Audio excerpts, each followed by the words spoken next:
પિત્તાશયમાં જો પથરી હોય તો ખાલી પથરી કાઢીને ના ચાલે, પિત્તાશય પણ કઢાવવું જરૂરી છે?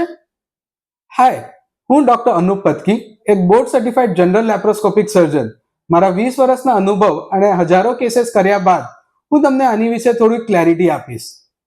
શરીરમાં જે પિત્ત બનતું હોય છે તે લીવરમાં બનતું હોય. પિત્તાશયની થેલી એ પિત્તને ખાલી સ્ટોરેજ એટલે સ્ટોરરૂમ જેવું કામ કરતી હોય. તો જે રીતે આપણા કિચનમાં એક સ્ટોરરૂમ એક્સ્ટ્રાનો ભાગ હોય છે, તે જ રીતે પિત્તાશયની થેલી એક એક્સ્ટ્રાનો ભાગ છે જેમાં પિત્ત ખાલી સ્ટોર થતું હોય. કારણ કે આ સ્ટોરેજમાં પ્રોબ્લેમ થતો હોય, એમાં વ્યવસ્થિત સ્ટોર નહીં થતું રહેતું હોય, એટલે ત્યાં પથરી બને છે. આ પથરી બનવાથી ઘણા મુશ્કેલો થઈ શકે, કમળો થઈ શકે છે, ઇન્ફેક્શન થઈ શકે છે, પેન્ક્રિયાટાઇટિસ થઈ શકે છે ને ઘણા એવા બીજા જાન જોખમી કોમ્પ્લિકેશન્સ થઈ શકે છે. એટલે જ્યારે પણ પિત્તાશયની ઓપરેશન કરવામાં આવે છે ત્યારે પથરી સાથે સાથે આપણે પિત્તાશયની થેલી પણ કાઢી નાખતા હોઈએ છીએ. આ ઓપરેશન ટોટલી સેફ હોય છે. દૂરબીન દ્વારા અથવા લેપ્રોસ્કોપિકલી કરવામાં આવે છે.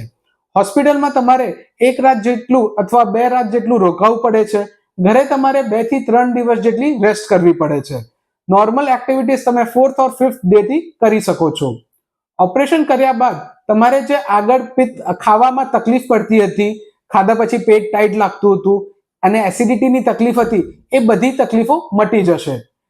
પિત્તાશયની થેલી કાઢ્યા બાદ તમને પિત્તમાં કે પાચન ક્રિયામાં કોઈ ફરક નહીં જણાશે અને તમને જે તકલીફ હશે તેમાં પણ રાહત થશે.